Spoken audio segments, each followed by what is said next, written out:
like to start on a little bit of a reflective note.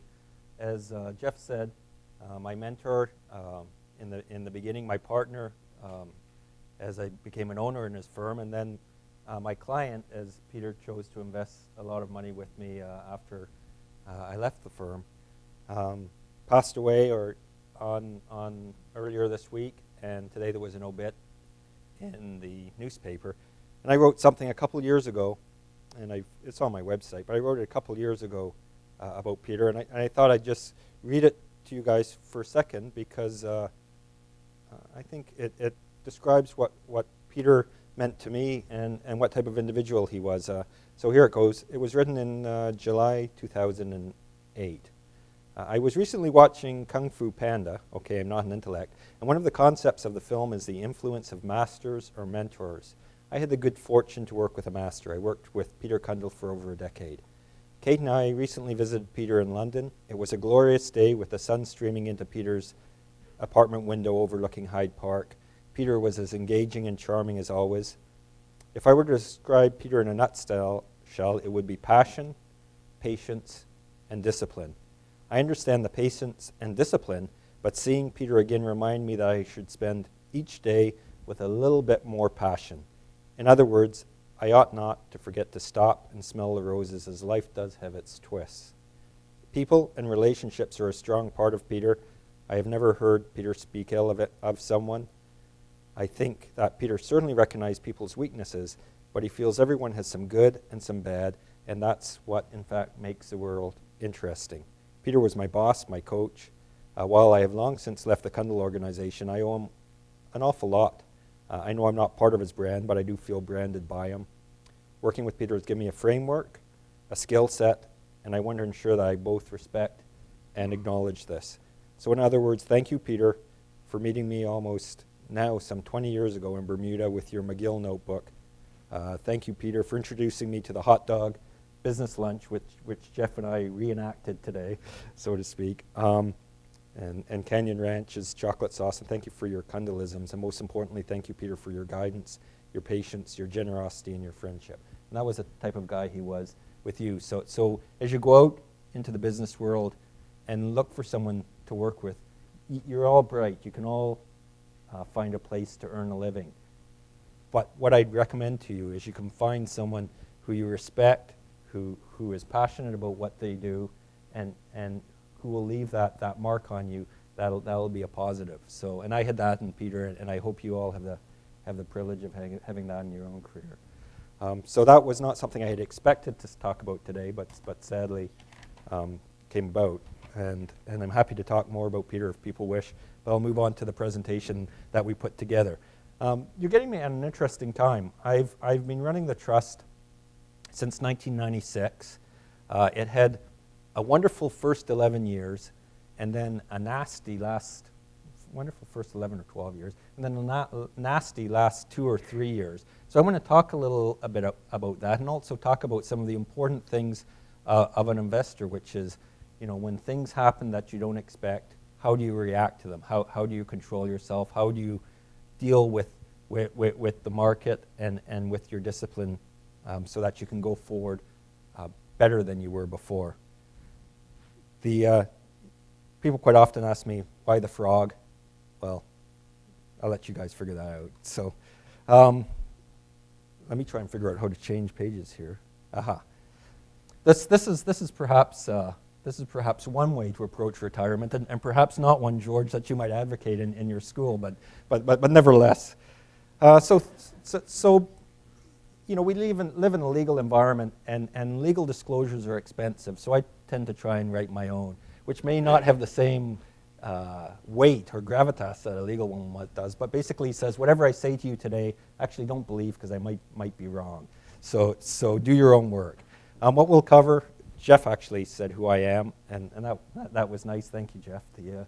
That's not what you usually say about me, so I'll take that. But how I've done, what is risk, our approach, and a couple of things we see today, and some observations. And then I'm really interested in hearing from you and some of your questions. Jeff talked a little bit about my experience. So the one thing I talk about is I have been involved in a number of boards, both currently as chairman, and Jeff was on the board of Rainmaker for a little while. I was on the board of Humpty Dumpty, the potato chip company out here, and Sunripe Products, which you'll see some of their product out here, but a juice company. And if that's something that you ever get the chance to do, I definitely recommend it, because certainly you see this at a hockey game or elsewhere. It's easy to sit up in the cheap seats and say, that bugger, why didn't you get that goal, or why didn't you get that basket? You're an idiot. When you're on the board and dealing with some of these issues, it's different from being in the bleachers. And I think a lot of investment people suffer from this kind of holier than thou.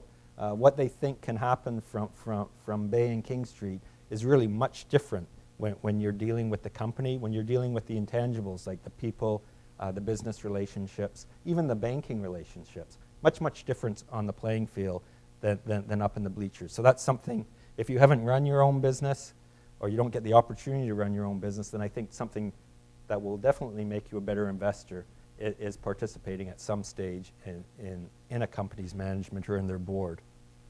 Since inception, we went way up, and then we went way down, and now we're creeping our way back up.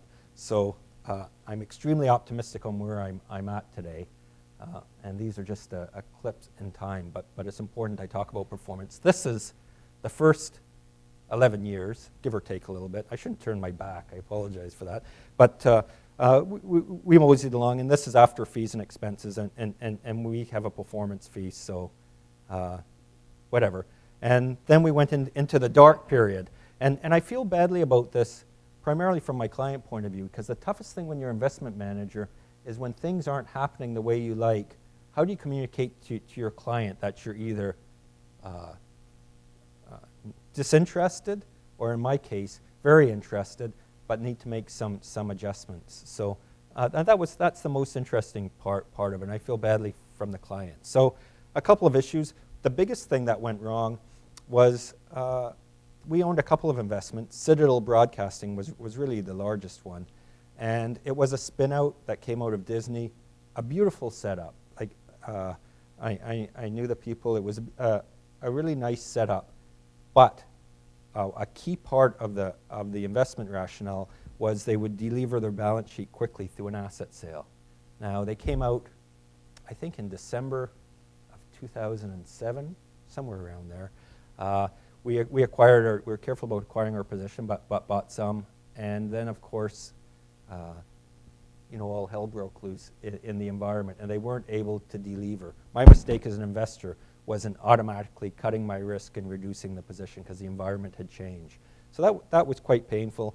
As well, Rainmaker was a very difficult situation, and we worked hard to ensure that the company stayed solvent, and we've done that. But as Jeff knows, it was a very difficult situation for a number of years. So my errors weren't in batting average. My errors were in portfolio weighting. So when you think about that, I think that's an important thing I'd like to leave you with.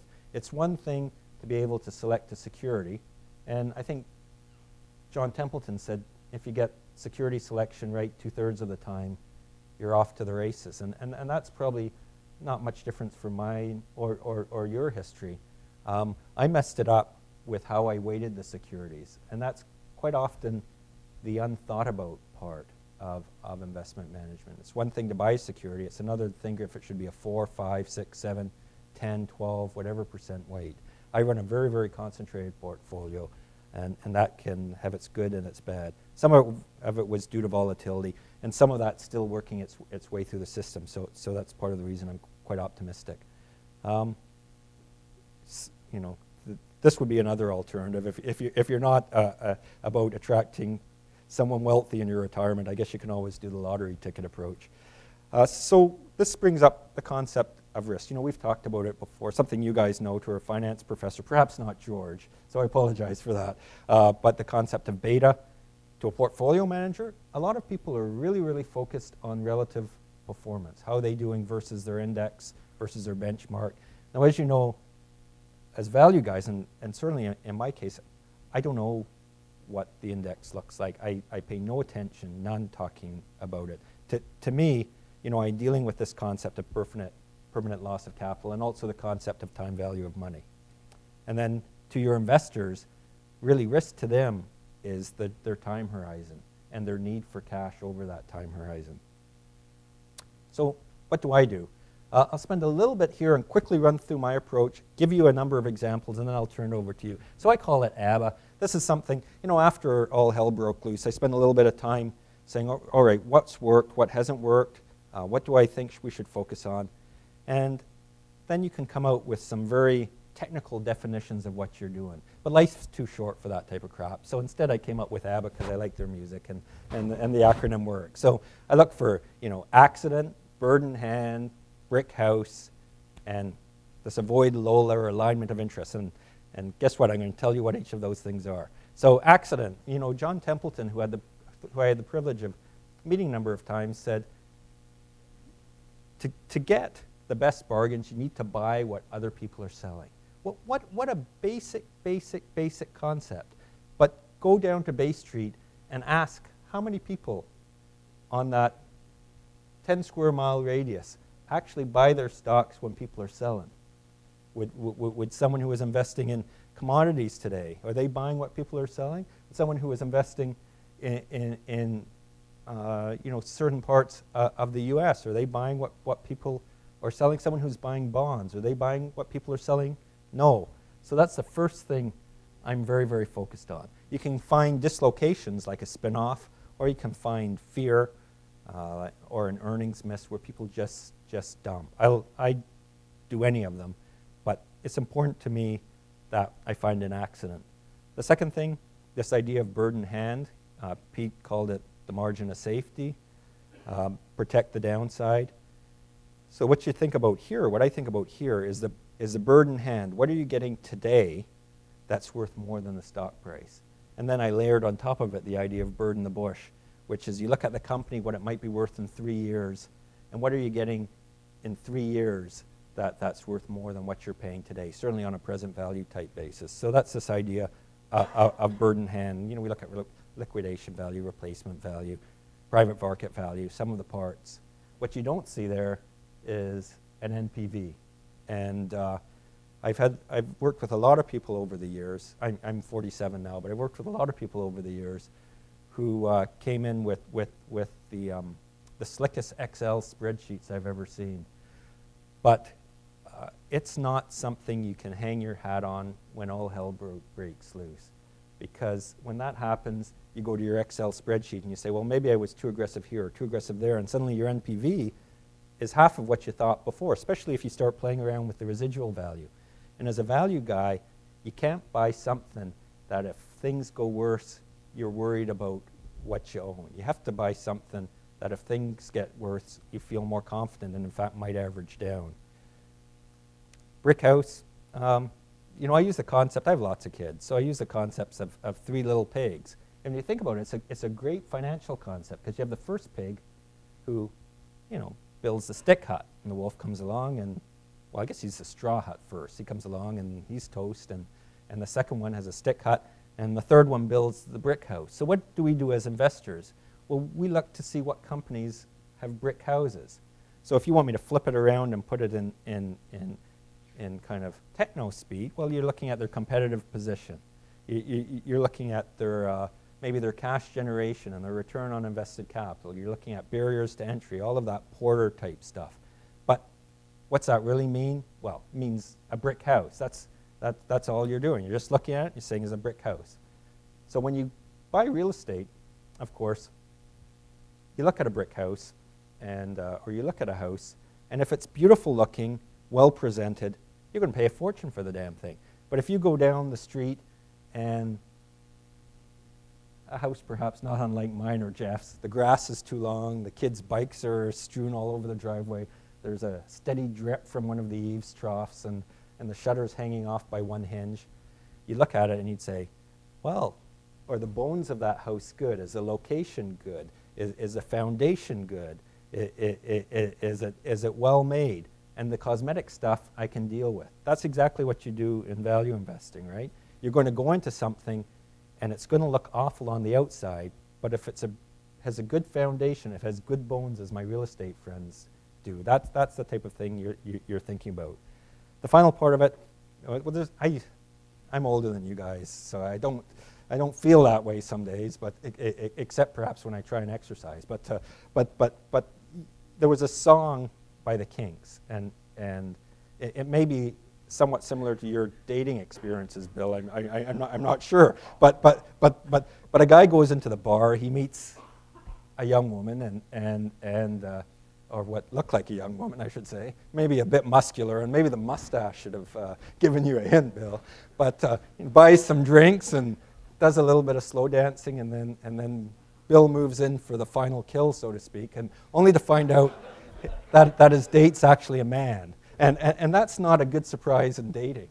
And that's the exact same thing with a board. When you invest in a company, you want to understand going in where they are, what's their alignment of interest. You don't want to find out at the midnight hour that there's something different than you thought. I'm not saying you have to get the wacko who says he's about shareholders with everything he does. If they're very much focused on the entity, that's okay, as long as you know that and decide that when you make your purchase decision. So that's what this is all. That's what my whole Lola thing's about. So you think about, ownership of directors, compensation, insider buy, insider sell to a lesser extent, independence of the board, that type of stuff. So that's the whole shebang. The accident, the bird in hand, the brick house, and the alignment of interests or avoid Lola. And what I've tried to do, especially since 2008, is make sure I frame all of my investment judgments within this template. And I'll give you a couple of examples in a second. So this is life as a value investor, is it not, Jeff? So you're finally learning how to relax. Unfortunately, relaxation makes me tense, but that's an aside. So what do we see today? I'll put this in a little bit of investigation format, not overly so. But the first thing is fear versus greed. So what we have up here are two graphs. The kind of orangey colored one, if that's what you call that color, brown, orange, whatever it is, that's the price of gold. The other one is the Nikkei index. I'm not saying Nikkei is good or bad, but you have gold going from, $200 an ounce up to $1,400, so 7 times. And you have Nikkei going from 20,000. This is only from 2000. This ignores the Nikkei peak before then, down to the Nikkei, well, it got down to about 8,000, but it's about 10,000 today. So there's the two. Now, if you were a rational person and I said, guys, I want you to invest in something. You can either invest in the thing that's gone up 7-fold, or you can invest the thing that's half. Just as a starting point. Of course, the price only tells you half the story. You have to figure out what you're getting. But just from a starting point, why in God's name would you say, I want the thing that's gone up 7-fold? But that's exactly what we see today in the market. How many newspaper articles do you say saying Nikkei might be interesting, gold is not? No, it's all about gold. I'm a little bit, I don't have any timing insights, as is quite clear if you look over my career. But if you just go back to basics and you say, all right, demand supply.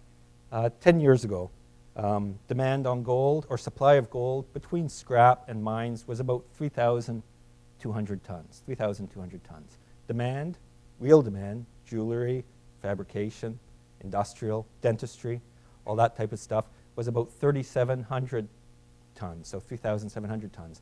So supply minus demand was minus 500 tons. There was a little bit of investment demand, about 100 tons, and lots of central bank selling. So that was the gold market. Where is it today? Well, supply, meaning mine supply plus scrap, is about 4,200 tons. So supply is up significantly over the last 10 years. Real demand, fabrication demand, jewelry, dentistry is down to about 2,200 tons, which is a fall of, 2,100 tons actually. So it's a fall of almost 50%. So where's the surplus come from? Well, it's come from this thing that's called investment demand. Now, the only place in the world where investment is viewed as a demand thing is in the stock market. And all I can tell you is investment demand is a fickle beast. It comes and it goes. not depending on anything rational, but becoming completely on people's emotion. So if someone's buying gold today and they say, well, demand supply is in our favor, no, it's not. What you're doing if you're buying gold is you're basically doing a greater fool theory. I'm not saying it's not going up, but the only reason you're buying it is because you think someone will pay more next year for it or in 2 years for it. And if that's how you want to make your living, God bless you. It would be wrong to call yourself a value investor and do that. And that's the end of the sermon on gold, I think. And you can bet from here it'll go to 5,000. But we won't be there. We've owned gold, we've owned silver, we've owned oil, we've owned natural gas stuff. We always sell them too early, but we sell them when people don't want them. We buy them when people don't want them. We don't buy them when they've gone up sevenfold without any, and the fundamentals underneath them have deteriorated significantly over the last 10 years. So think about that again. 2000, the price was 200, supply exceeded demand. Today, price 1400,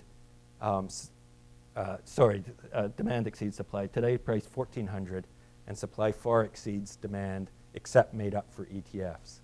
And you do fun things as an investor. Last night, in my hotel room, I read the prospectus of the SPDR Gold Trust, which is always a wild way to spend a night in Toronto. And that's what you can look forward to at 47, so good luck with that. And all I can say is these are vehicles that are really redeemable on demand at some extent, which means the investment vehicle people can use to buy gold can in fact turn out to be a seller of gold. So all of this demand can turn into supply. In fact, the ETF owns some $40 billion worth of gold. That's a heck of a lot of gold. And you can bet when they start selling, the guys at Morgan Stanley and Goldman Sachs won't say, you're just selling a little bit. We'll give you a good price on it. So it'll be exciting. But it might not. Jeff and I were talking on the way up. The thing as a value guy is you can only see what seems unstable. You have no predictive power as to when it'll happen. So we'll see. Enough of that.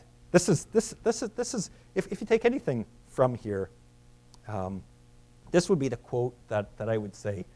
Well, two things. I'd say one is be passionate about what you do. It doesn't matter if, and I've said this to my daughters, one's in university. If gardening is your passion, she's in university first, so I'd like her to finish university. But after that, if gardening is your passion, then do it. Because life's too short not to do something that you enjoy. And that's something I definitely got from Peter. The other thing that I like what Charlie Munger says here, it's not the bad investment ideas that get you into trouble. It's the good ones that are taken to excess. So if you think about that in concept of China, if you think about it in concept of the internet bubble, if you think about it in concept of gold, what we were talking about before, the argument isn't whether or not there's something sensible at the core. It's just whether or not it's being pushed to excess. Indigo, I use indigo, Jeff talked about it last year, and I use it just as I was thinking, just to show the type of things we've done in the past, and then I'll go on to a couple of things we're doing today. What was the accident? Well, Indigo and Chapters were fighting away. Indigo finally bought Chapters. There was a lot of debt. There was a lot of disappointment. The stock came down quite heavy. And Jerry Schwartz of Onyx fame did a backstop to a rights issue, and that's what got our interest. Insider buy, stocks being punished, but the environment for the company has improved significantly. You went from having two strong competitors in the book business to one, with about 50% market shares. Depends how you measure it. I know the environment's changed a little bit, but I'm talking about back in 2002. The plan was they would improve margins, they would implement an SAP system, they'd improve locations, generate free cash flow, grow same-store sales, all that type of stuff. So our purchase price was about $4.60, $4.50, $5, all through that area.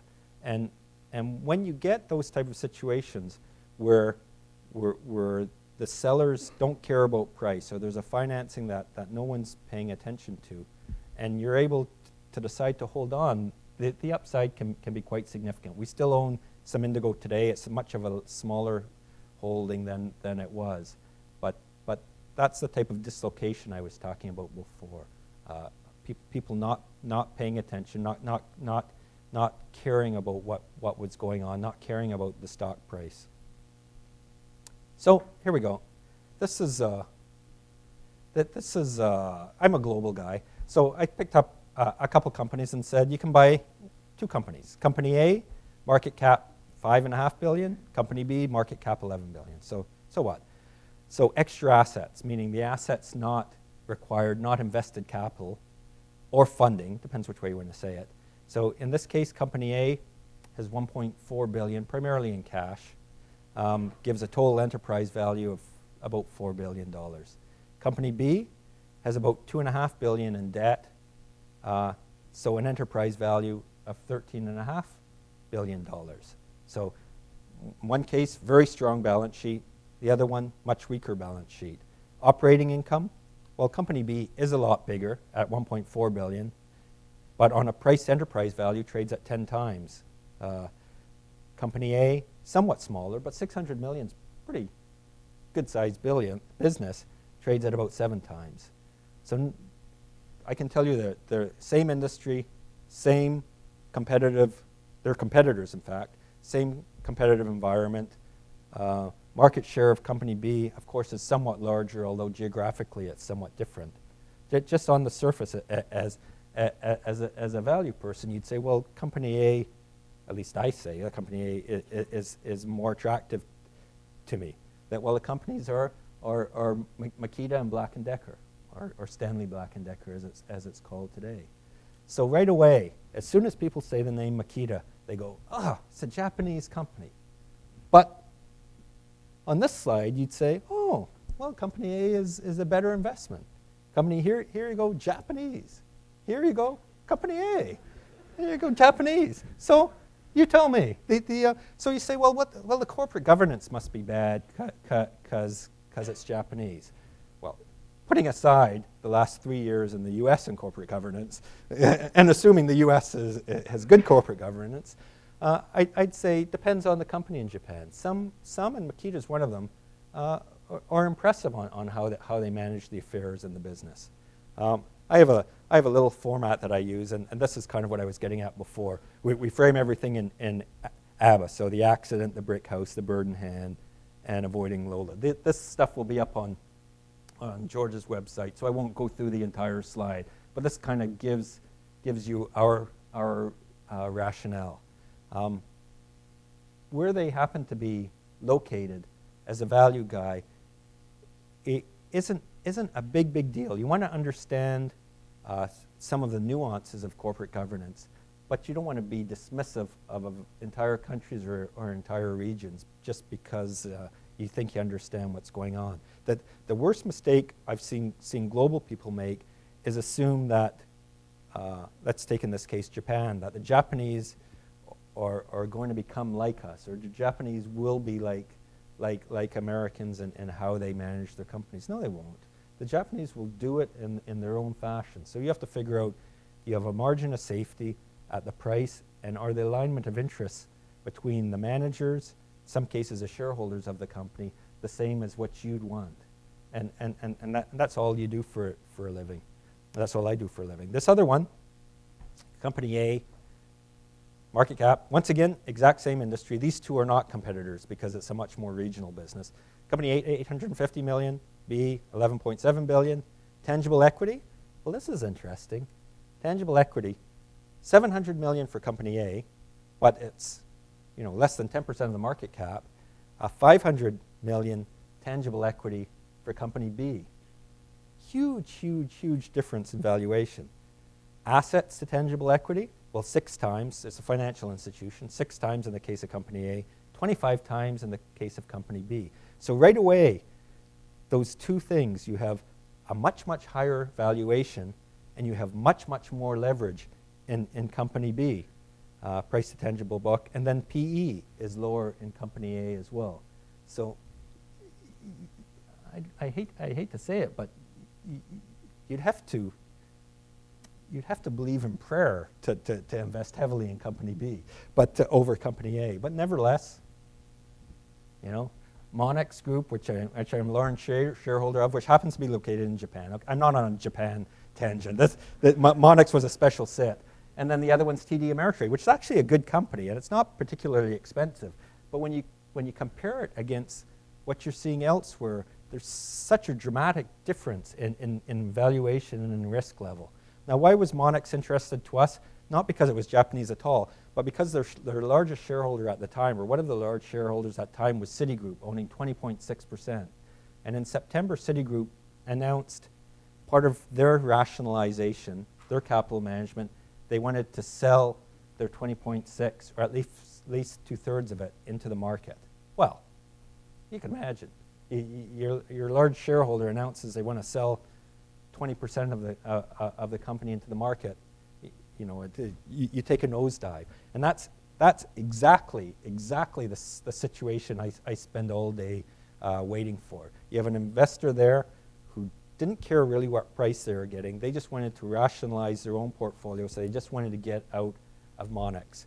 The chairman of Monex, who I'm going to be in Tokyo the week after next, he owns 8% of the company. He's a youthful 47, because it's surprisingly the same age as me, but he owns 8% of it. He was the founder of it, and he has subtle things like women on the board, for example, which is not extremely common in Japan. He has interesting comp structure, all of these type of things, and he's in similar business to TD Ameritrade. He's second largest in Japan by number of accounts, fourth largest by trading volume.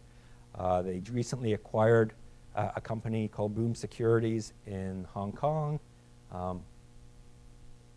They're doing interesting things, interestingly run, but for some reason, geographical location gives them a big discount. Does Monex have huge earnings leverage as volume like TD Ameritrade? Of course. It could be low or mid-single digit PE if volumes picked up in Japan. Will volumes pick up in Japan? Probably not tomorrow, but if you're taking a 3-year time period, as I do, for sure. In fact, I was asking George about this on the way in. What I find as a value investor is the first year you own a security, you wish you didn't own it, really, because the first year it keeps going down, and everyone points out perhaps how dumb a decision it was to buy it. And that's the wonderful thing about having other people in the industry is they can always remind you that you paid twice as much as the current share price is going. But if you're a value guy, you don't mind averaging down. The second year you own something, you actually forget you own it because it does nothing, and you're thinking, oh, why did I ever buy this thing? The third year that you own the damn thing, it finally decides to go up, and then you feel like really cocky, like I knew it was going up.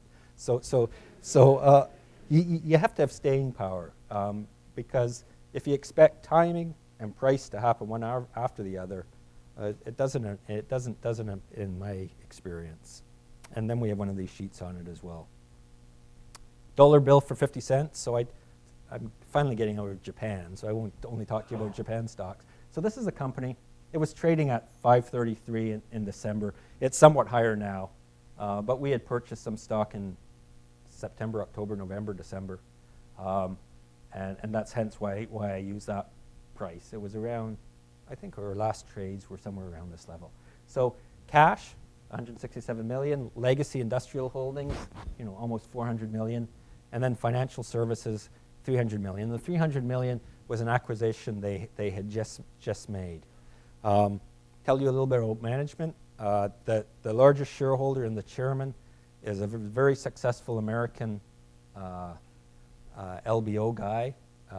The company happens to be listed in Brussels, and why would it trade at 50 cents on the dollar? Its market cap, 500 million euros, so maybe it's too small for some big guys. I don't know, it's great size for me. The company is called RHJ International. The firm they acquired was called Kleinwort Benson, which is a private banking firm. They're and they bought it from Commerzbank, which was a forced seller. So here you have a kind of LBO pioneer whose company he took public at 20 euros had collapsed because of some difficulties he had. A very clean portfolio, buying an asset in an industry he's had enormous success with, and staffed by a team of people who had in fact run similar assets, but still trading for 50 cents on the dollar. So that's the type of thing I really look for. The type of thing as a value investor you buy. The reasons you might not buy it, I struggle to get my mind around that. One of them is people say, well, what will I get for the legacy assets? Really at the end of the day, do you care? If they were too aggressive, and they're a conservative bunch, but if they were too aggressive, is it going to cause you financial distress? No. Another issue is, will they make the acquisition work?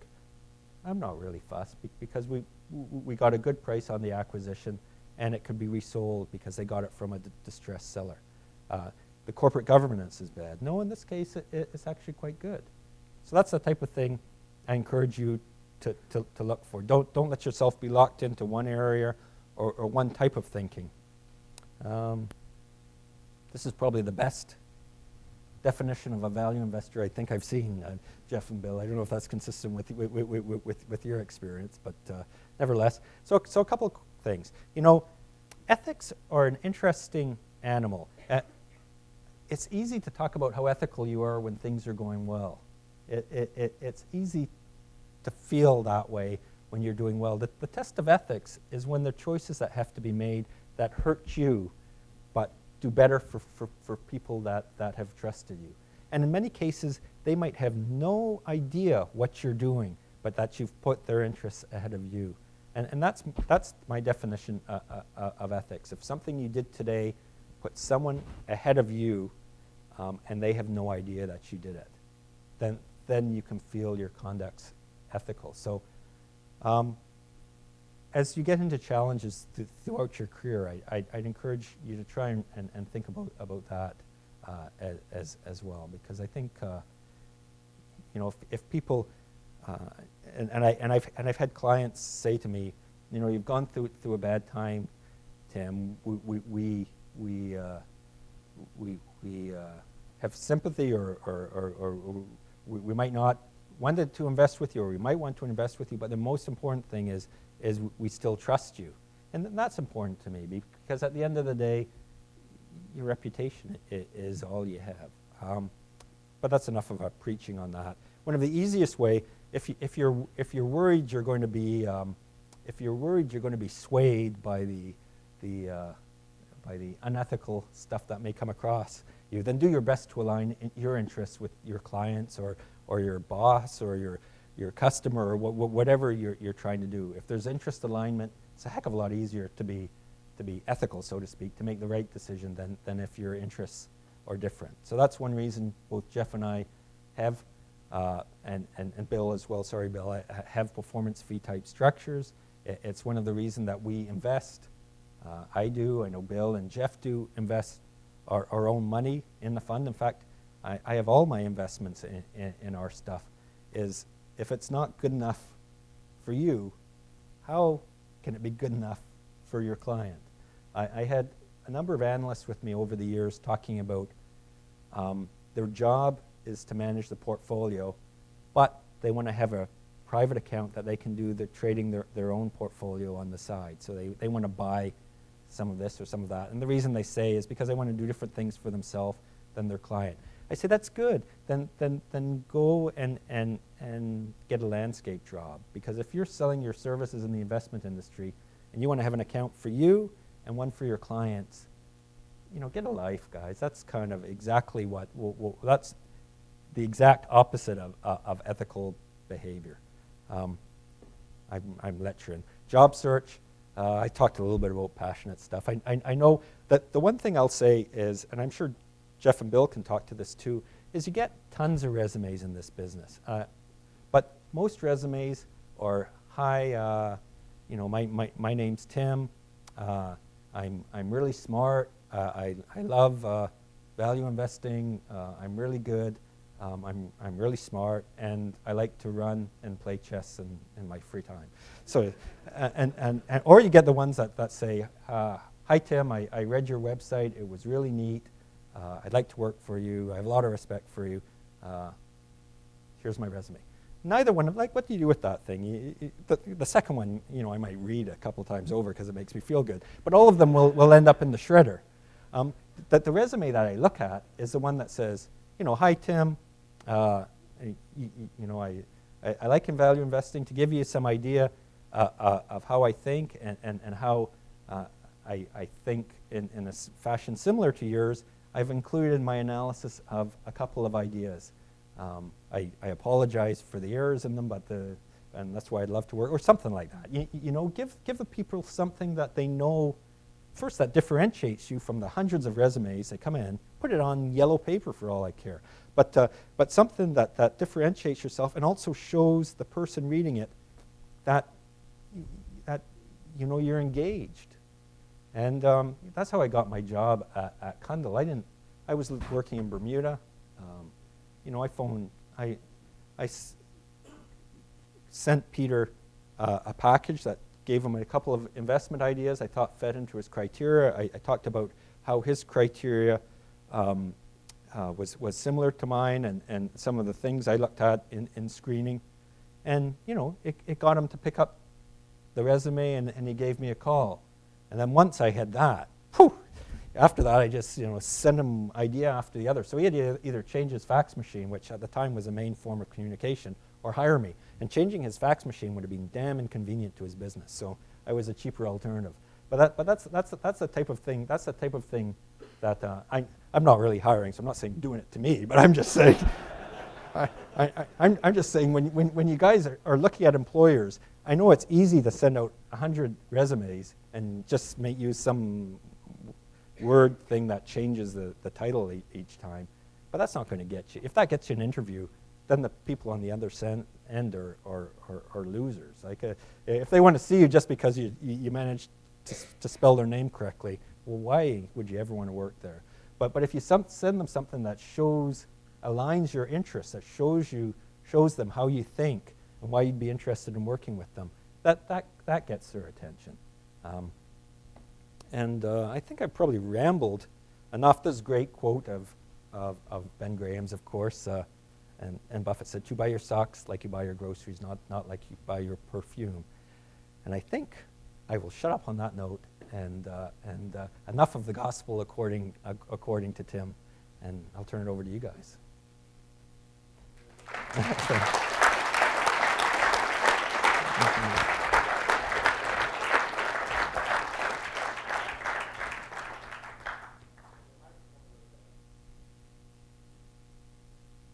We can always ask Jeff to come up and do a tap dance if there are no questions. He's the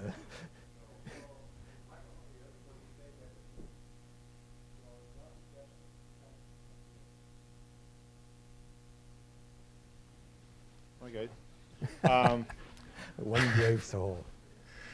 Tim, it's funny because when we had here Peter Candle in 2005, Yeah. and we asked him, what should the students do to get a job? And he said what exactly you said. He said, send me a letter with a stock you analyzed, and if I like it, I'll give you an interview. It's, well, really, because how else do you show the people your thought process unless you actually give it to them? Yeah.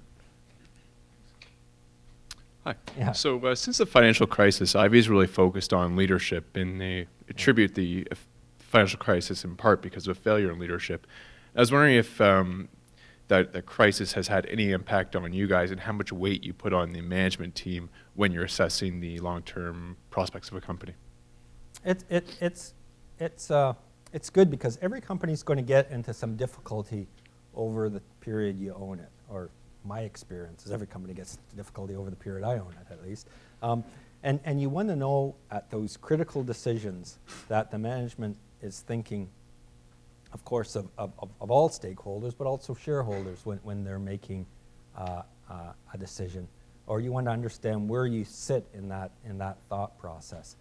So I don't know if you call that leadership, but I call it kind of alignment of interest, or at least understanding the alignment interests before we get in. I don't know if that's much of an answer, but that's probably the best I can do in the circumstances. Thank you. Yeah, sure. Yeah. Hi, Tim. Yeah. You mentioned a few things about gold, which I can't really describe as being positive. But have you any exposure to gold? And if you're seeking out exposure to gold, how would you go about determining a good investment? What's your accent? May I ask you that? Trinidad and Tobago. Trinidadian. Yeah, my mom is a Barbadian, and I have lots of relatives in Okay. Trinidad. So I was thinking it's not Bajan. It's not really heavy Trinidadian, but a little bit. Well, enjoy the winter. Oh. Thanks, man. So what the heck was your question? Yeah. I basically want to know, do you have exposure to gold? And Yeah, no. And I say that both with some sadness and with some pride. So I have none, and I haven't for probably 7 years. So when I was in the Globe and Mail recently, and I never receive emails or comments from people when you're in the Globe, like, people don't care. But when I said something negative about gold, I suddenly received lots of comments, and none of them were praising my intellect, let's put it that way. So we own none, for better or for worse. But the important thing for me is I need to stick to my knitting. And if that means there's the occasional thing going on outside of what I do, so be it. I'm not going to change what I'm doing or my approach in order to participate in the party next door. Doesn't mean I don't press my face up against the mirror or the window and gaze longingly at it, but I'm not going to go outside and cross the street and go into it. So, okay. Thanks. Sure. Hi. Before you ask my accent, it's Indian. So my question is, you did a very nice analysis of gold.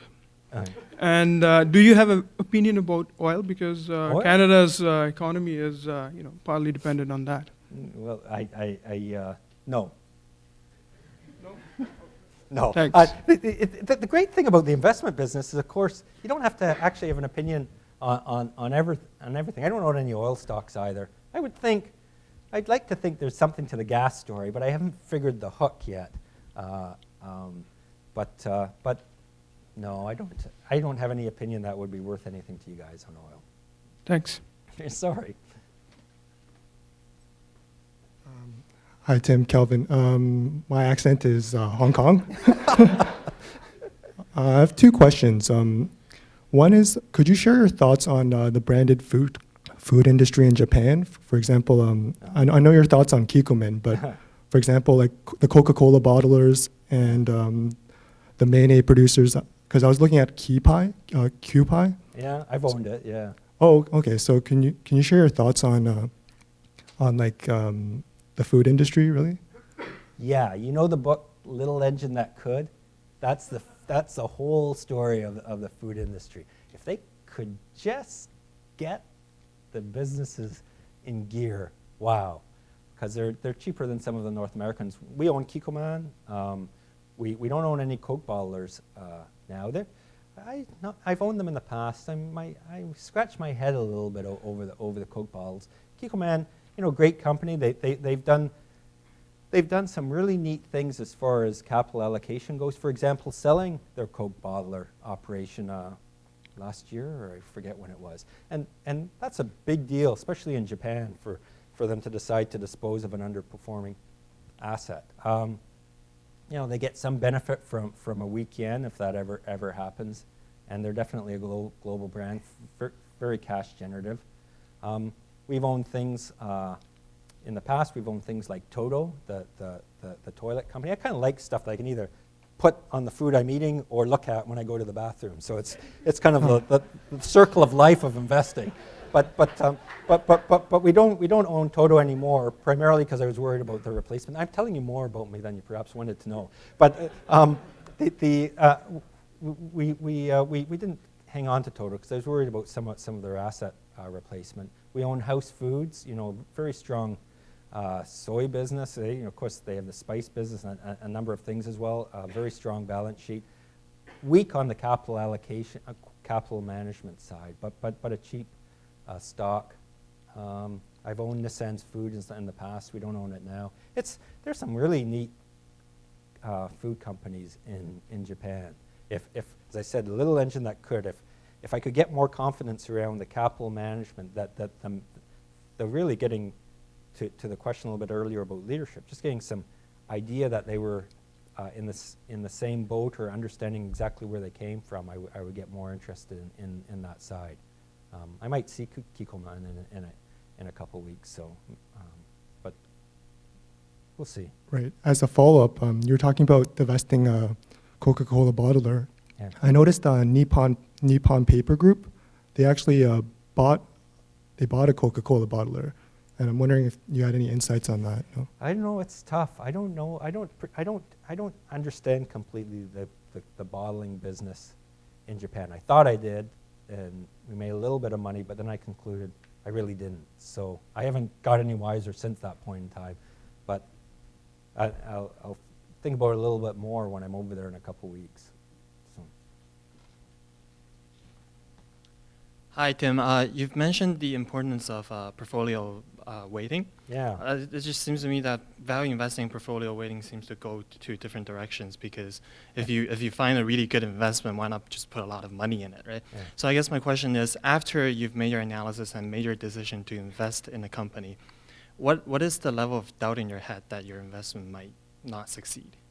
Well, I'm more disciplined now over that than I was in the past. But before, I wanted 10% type weightings, and now I don't mind 10% type weightings, but I want them to get to 10% on their own merit, so to speak. Not to mean that they've gone up, but just be slower on the purchase in.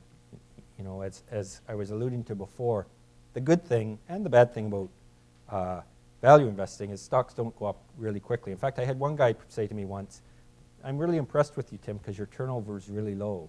You don't buy and sell a whole bunch of stocks each year."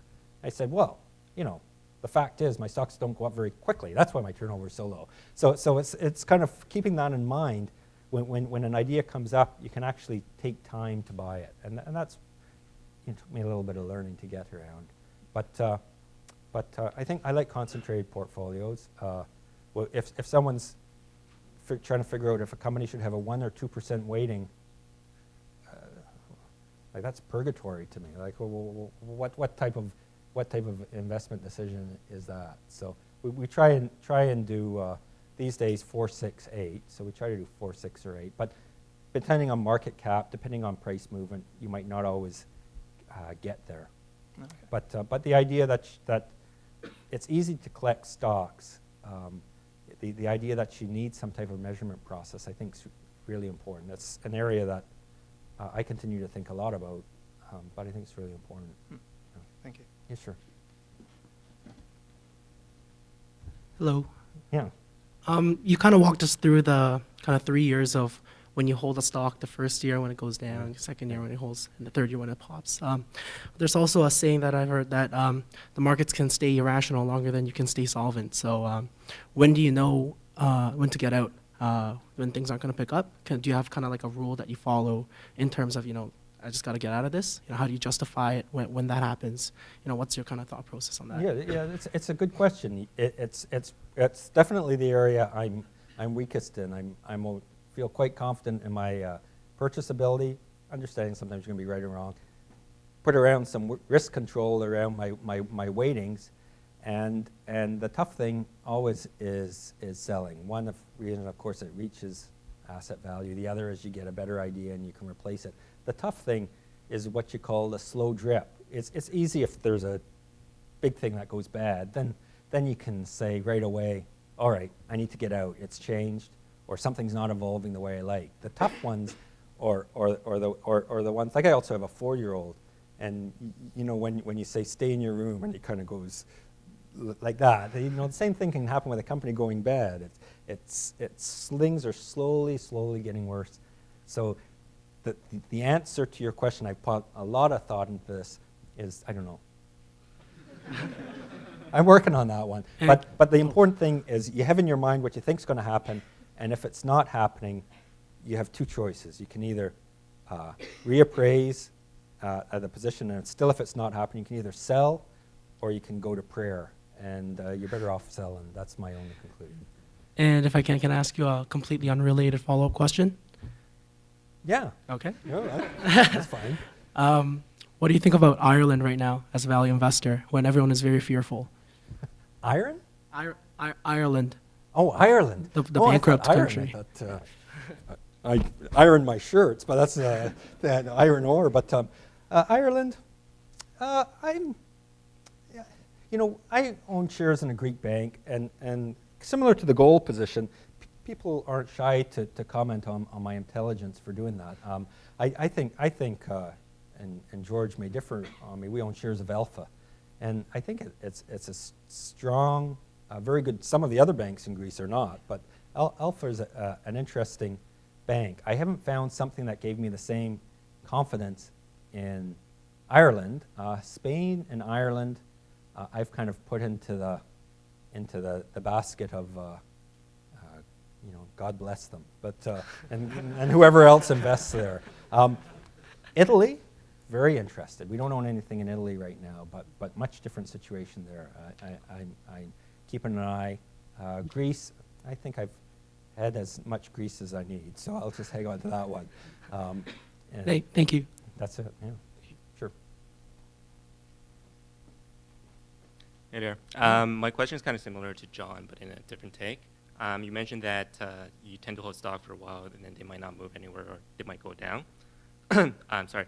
Now, part of that staying power sort of come from you as a manager, but part of that also comes from investors, right? They might not be patient enough to hold on to the stocks.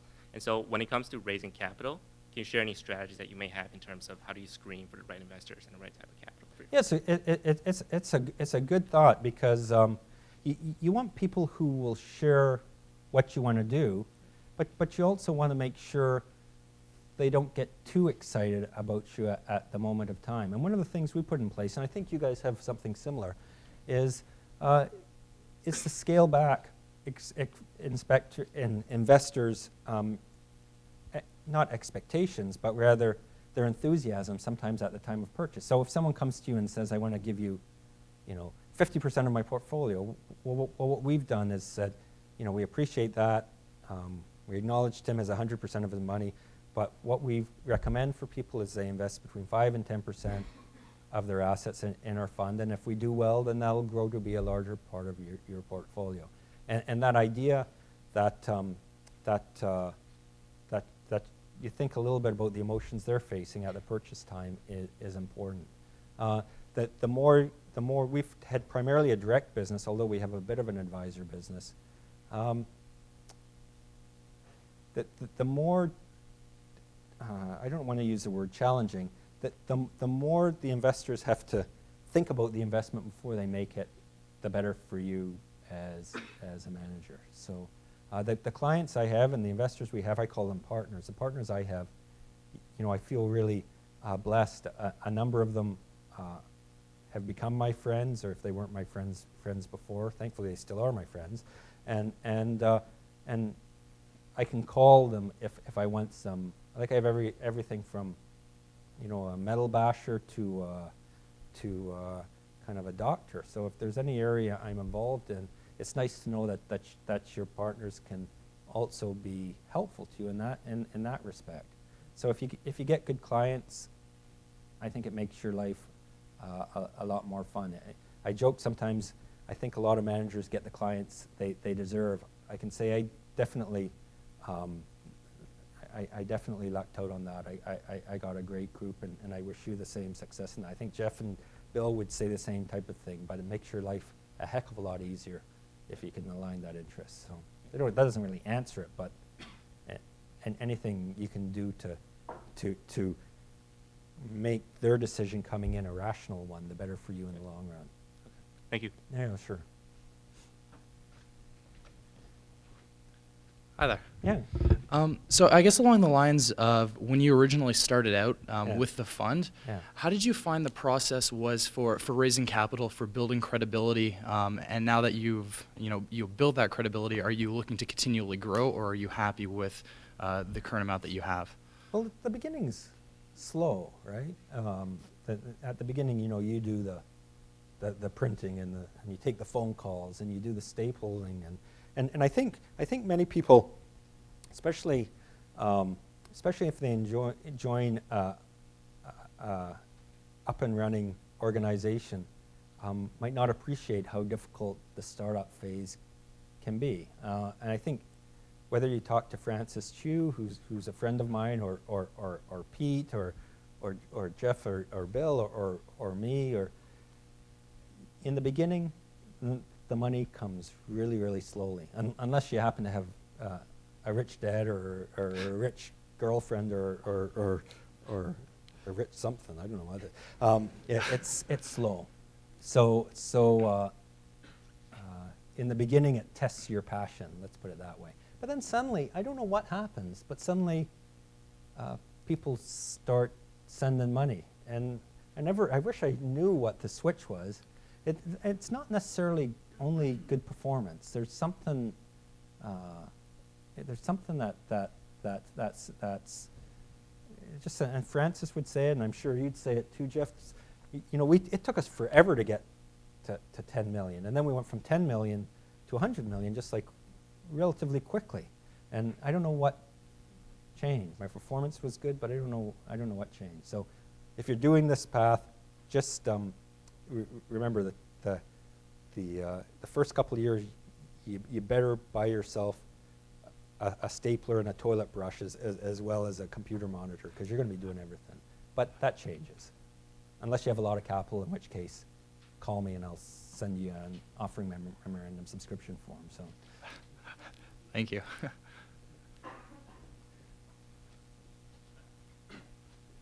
So I guess I have two questions. One would be, when you're investing in a foreign country, do you do anything to deal with currency risk, or if not, why?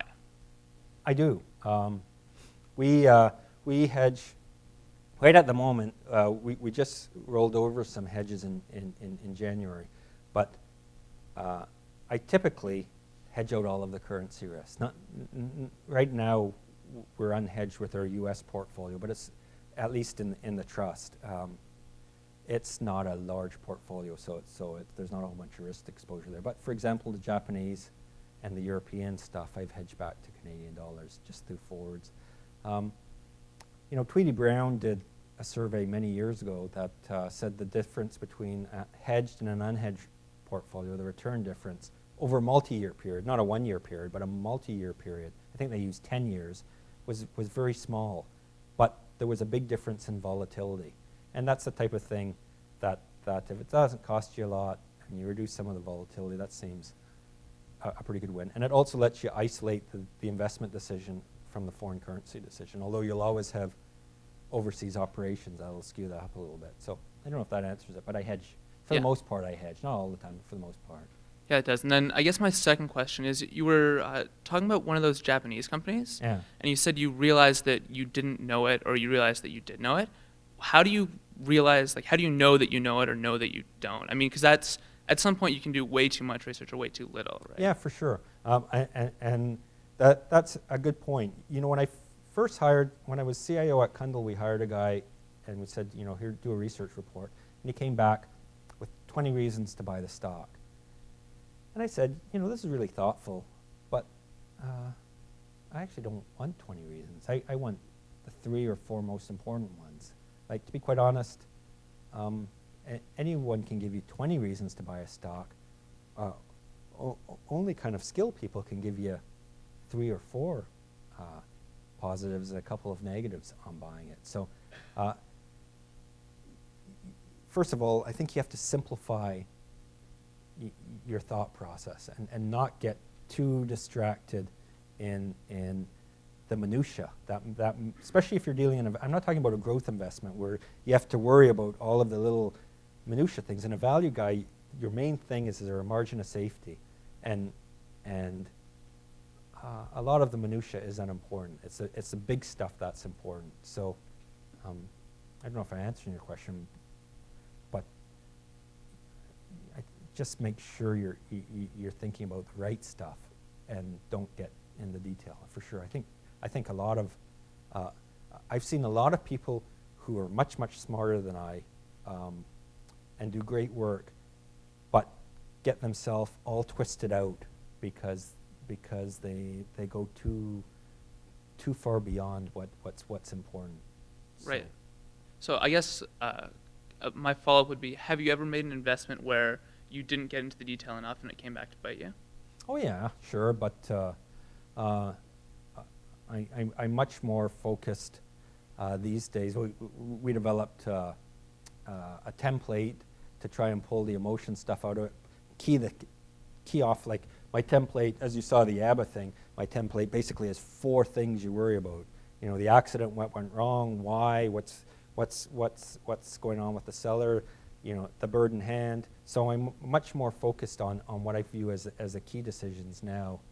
I think sometimes when you get too much information, I'd say this is more likely that caused me a problem than too little.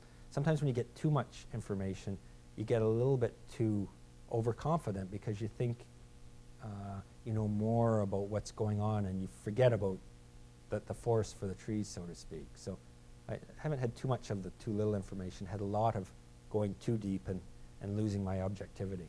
So I don't know if that really answers it, but I think it does. Thank you very much. yeah, sure. That might actually be a good segue, because one thing that you've mentioned and what George has mentioned is the fact that value investors are contrarian. Yeah. So looking at severely depressed stocks as opportunities. But how do you specifically, curious to find out, avoid value traps? What are your principles around that? Yeah, well, one of the things I've kind of added on is this idea of the bird in the bush. So one thing is to get a discount today for what it's worth. The second thing is you can't predict what's going on because you're usually wrong. But if you made some general guesses on some of the influences and took a 3-year window on what you think would happen, is the NAV higher, lower, the same as where it is today? And I found that's been a little bit helpful in getting me to avoid stuff that would be a value trap. A value trap, in my definition, doesn't mean whether or not the stock's gone up or down. It's whether the NAV over that period is increasing or decreasing. Because if the stock stays the same, but the NAV is increasing, that's great because your margin of safety is getting bigger and bigger each year, and that's ideal. So that's the type of situations I try and deal with. And of late, it's been helpful, but we'll see. Thank you. Sure.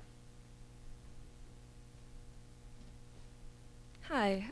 You mentioned before that you don't really trust NPV valuations so Yeah. much, and you listed several others that you'd rather refer to. But I was wondering if there was one in particular that you rely on a lot. Sorry, one or of the valuation Yeah, metrics? like you had replacement and liquidation and such. But I was wondering if there's one way to value a company that you find usually has the right kind of idea. Well, liquidation, it's tough to get companies below a hard liquidation value. And if you get it below hard liquidation value, you better make sure you understand what's going on, because something might be out there that's about to bite you. So liquidation, I have a hard time. Replacement value is kind of the other way. Sometimes, for example, replacement value can far exceed the price of the stock, but no one in their right mind would ever actually invest that type of money in the business to replace the assets. Many ways, private market value type calculation, realizing that sometimes people are more or less pessimistic is the most helpful. I feel I'd be much more comfortable knowing I had some type of asset protection on the purchase, but my concept of NAV came from a private market value. That's the situations I tend to be most comfortable with. So for example, in the Monex or the Makita or the RHJ, or you know, we own a whole bunch of different stuff. I feel that we have some type of asset protection at the buy price, but I think our back end will come through a private market value type valuation. So a little bit of one leg in each camp, so to speak. So when you're deciding the right time to sell, you're more looking at the private market kind of value? Yeah. Thank you very much. Yeah, sure.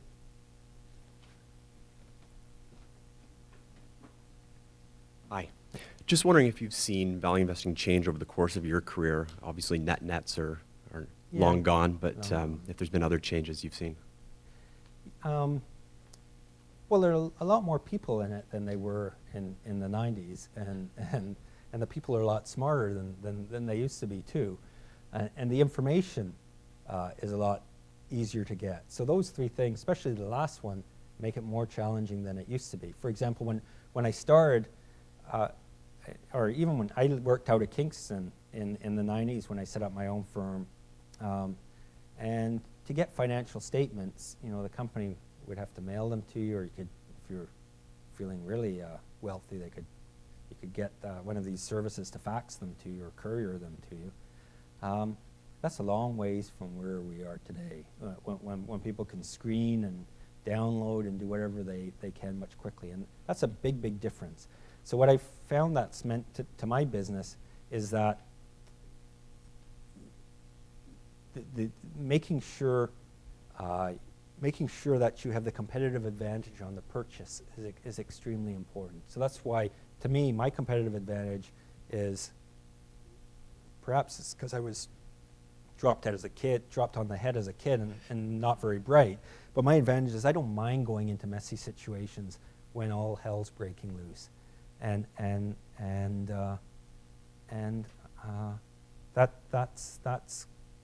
that's kind of what I think defines value investing for me today, is believing that you have a margin of safety, not being afraid to take price risk in the short term, but believing that you have that margin of safety, and that over a multi-year period it'll work well and you'll outperform. But before, most of the value investing was just in the discovery, much more so than it is today. So I don't know if that answers it. But that's one, by the way, that's one of the real dangers of getting a big investment business in today's environment.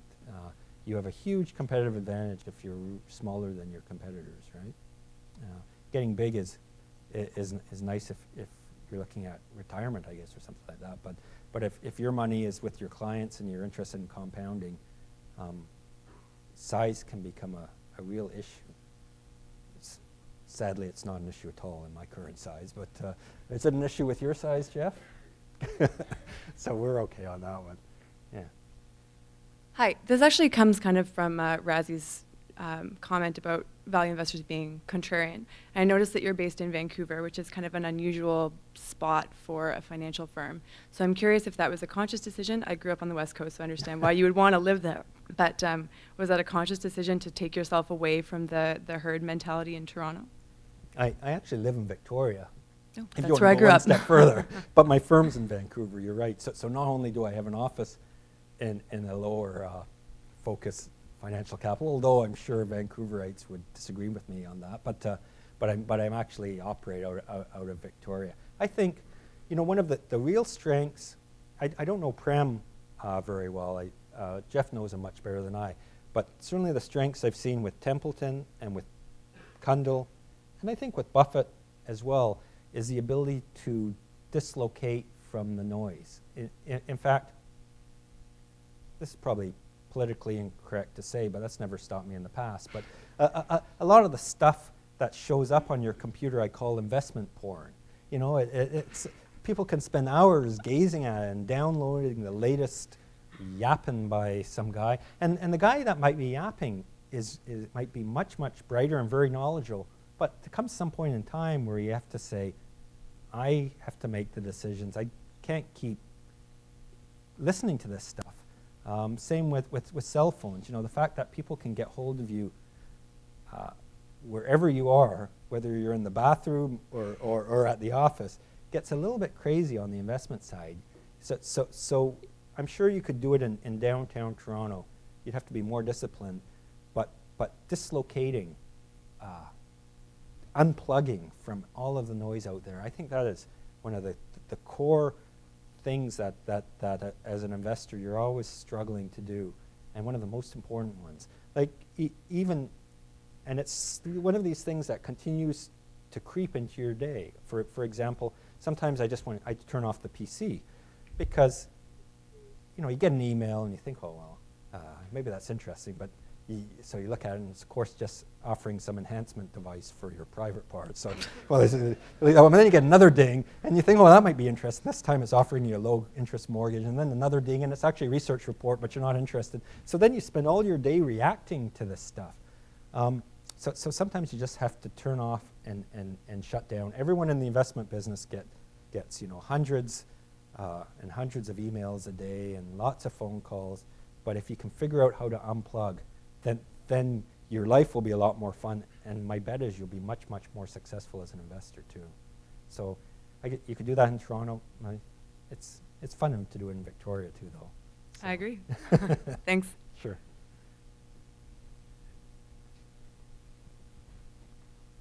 Hi, Tim. I find the valuation that you did is very similar to what Jeff did last year. You look for a really good company, good name, strong balance sheet, and strong cash flow. Management team has the skin in the game, and like margin of safety. But both of you stress like the emotional control is really important in your success. But it's easy to say than do it. But can you be more specific on how you control your emotion?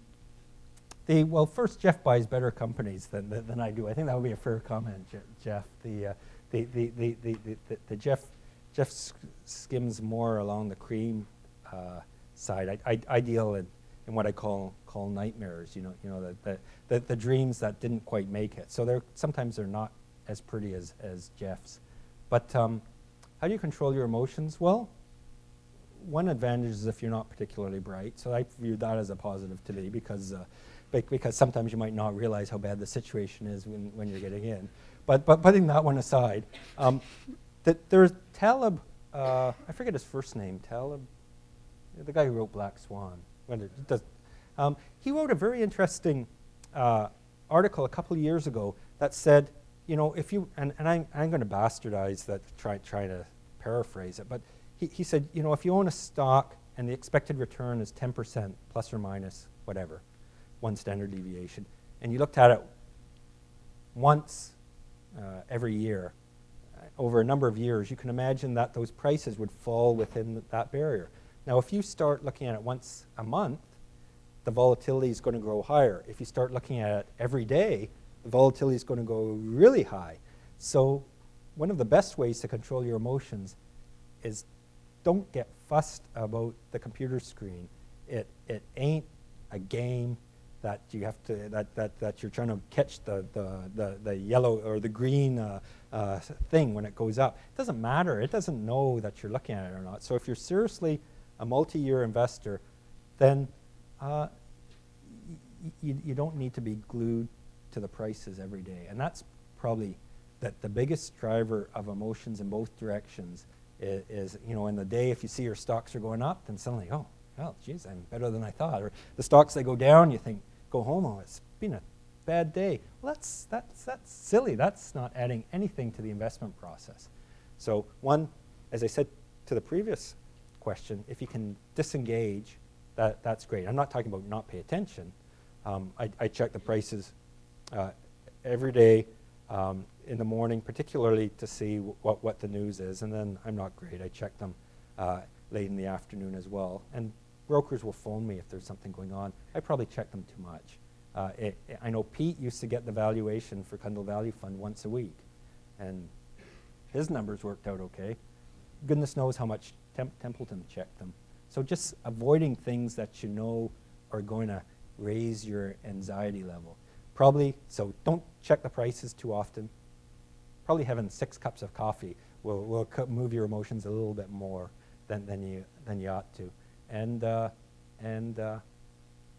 know, go for a walk if you're feeling stressed. Don't decide you want to trade.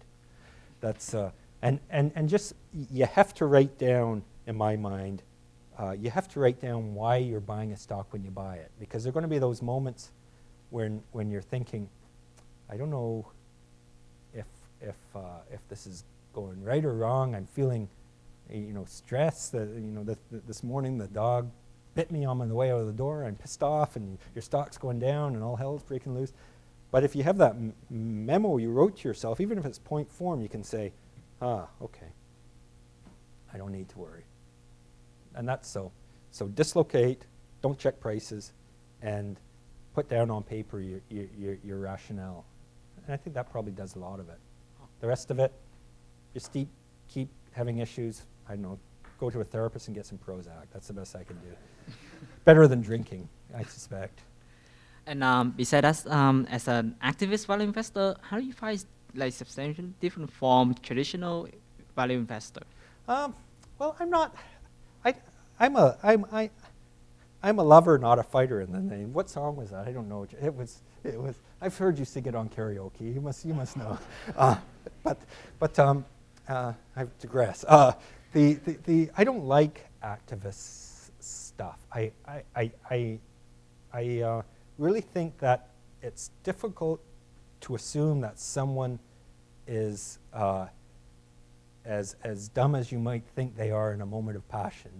The best type of investors are one who can kind of think about the influences going on. Now, sometimes you have to do stuff, and I've got involved in situations kind of like a cat. When you back it against the wall and you poke it with a stick enough, well, the cat's going to finally bite you. So that's me. If I get poked enough, I might get a little bit difficult. There are other investors who go looking for fights or looking to create value. Some of them are good friends. I have a lot of respect for them, but that's not what I'll do. I'm not afraid to litigate. We've done one lawsuit, and I'm not afraid to do a proxy fight. We've been involved in one. Not afraid to go on boards, but I'd really rather not.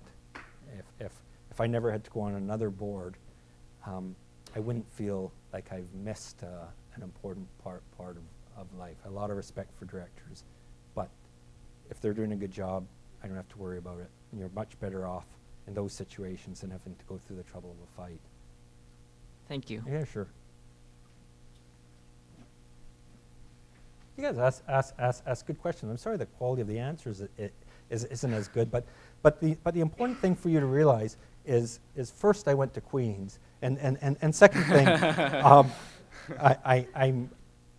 you guys are a lot more worldly than I was when I came out of university. So your answers will be better when you do this in a couple of years, I'm sure. Yeah, we're a little fearless.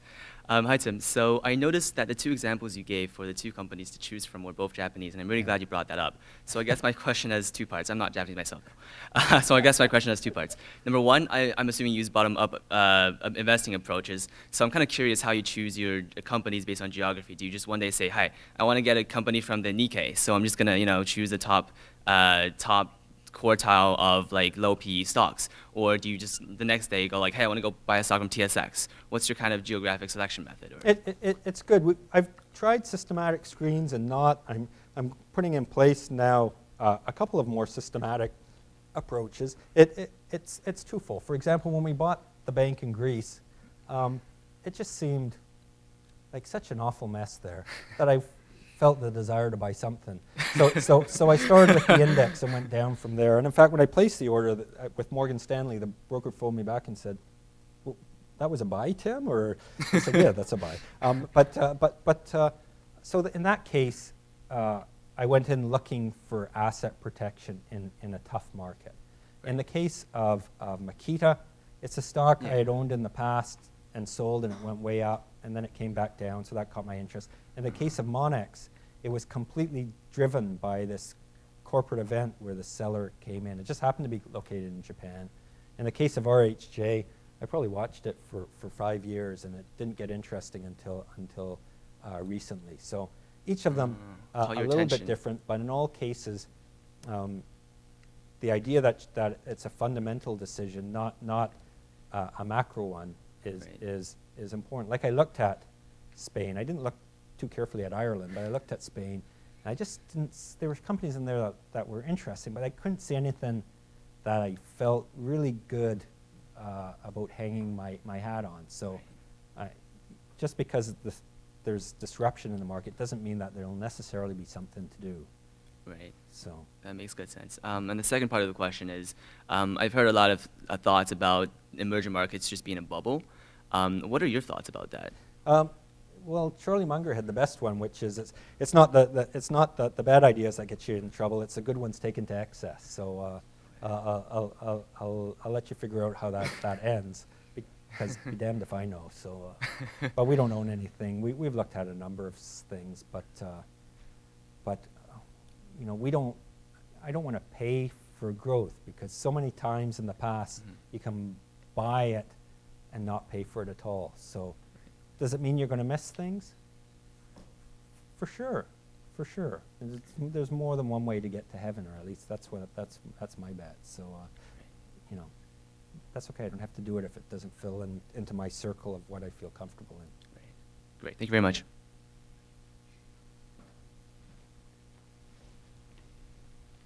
Hi, team. My question might be similar to this one.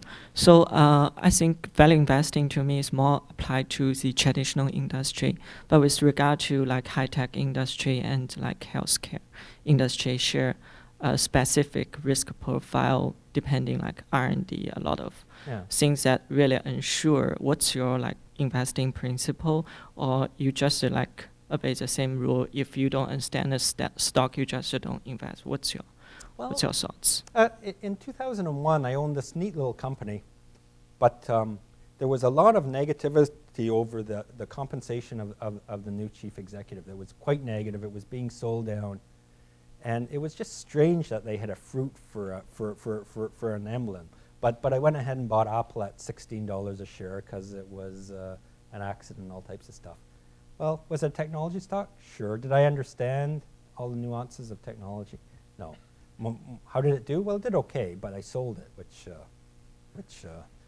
well, that's another story. But so when we do technology, yeah, it's tougher. It's tougher. It's like resources. We'll do them, but they're tougher, and you need more. You need more help around the valuation. Would I do Facebook? Good luck with that one. So. I don't know. It's amazing with some of the technology that there's no real brand loyalty, I would almost call it in a way. I don't know what the heck's happening with Facebook, for example. But for me, as a value guy, I don't know. I watched my 17-year-old who was all over Facebook a year ago, and now she's all over Skype or something else. So I don't know. It was a good movie, but I don't. I don't know if I would invest in it, but it would have to be damn cheap. So I don't know if that answers your question. But we have. As I said, we bought Apple. We sold Apple, but we bought Apple. Thank you. Yeah, sure. So it's guys like that kind of ruin your mood, you know? Hi, thanks for the very insightful presentation. Being an exchange student from Singapore, from Asia, so I just want to know, like, very simple question. What do you think the potential for value investing is for a country like India or Singapore, where people do have money, but they don't know so much about value investing, and they're pretty risk averse? So what do you think? Oh, you're talking about setting up a business there? Or like informing, educating investors about that? Oh, well, first, Singapore has been a wonderful place to invest over the years. The banks and a number of the other companies have been very, very successful investments. So, you know, Singapore's been great. I've had less experience in India. You know, I figure at the core, people are kind of similar in emotions. If you can go to them and say, this is how what's good for you is good for me, or what's good for me is good for you, whichever way you want to put it, that this is how I'm going to protect your capital and give you a good rate of return, and find people who both trust you and appreciate your approach, I think it'll be fine. So, does there have to be a good education? I don't know. It depends. If you want all of Singapore to invest with you, then yeah, you should get a pretty good education program.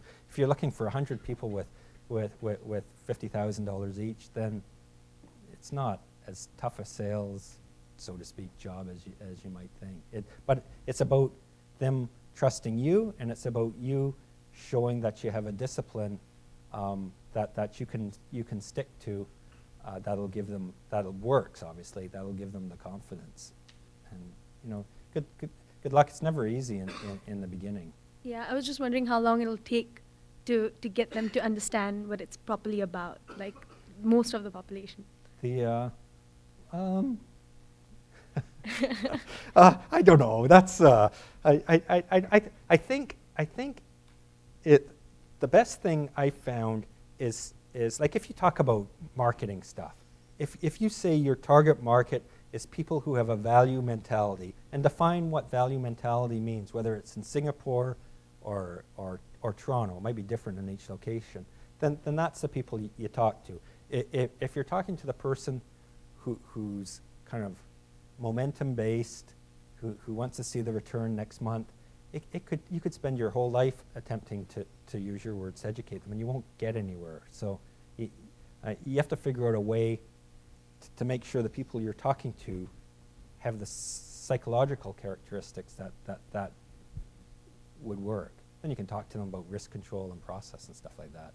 But don't talk to them if they all arrive in Lamborghinis. You know, if they show up taking the bus and you're sure they're rich, make sure you're sure they're rich. Then talk to them. But thank you. Sure. Okay, we ran out of time, so I want to ask you one last question, which I normally ask at the end. What is the most important thing you learned in investing and in life over the last 20, 25 years of practicing? And I don't have an accent.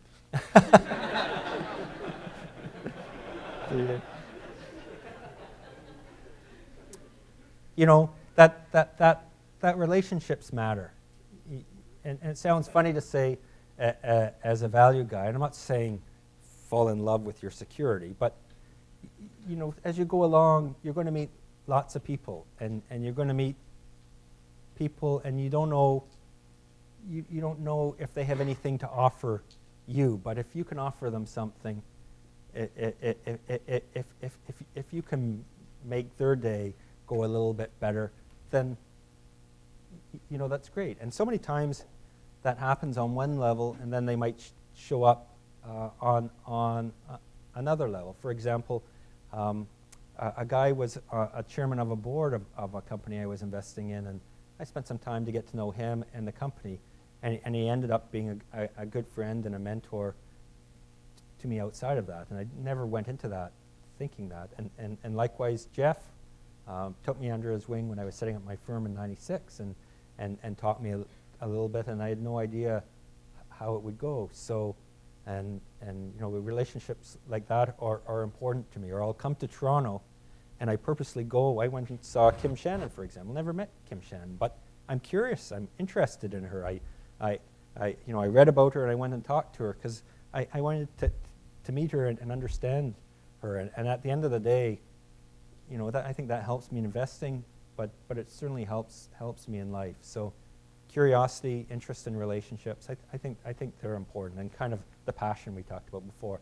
And if you guys do that, no matter if you make $10,000 or $10 billion, at the end you'll say, I had a good life, and I think the people around me, I made their lives a little bit better too. And is there anything more that we could ask for than that? But that's it. I appreciate very much your guys' time today, so thank you.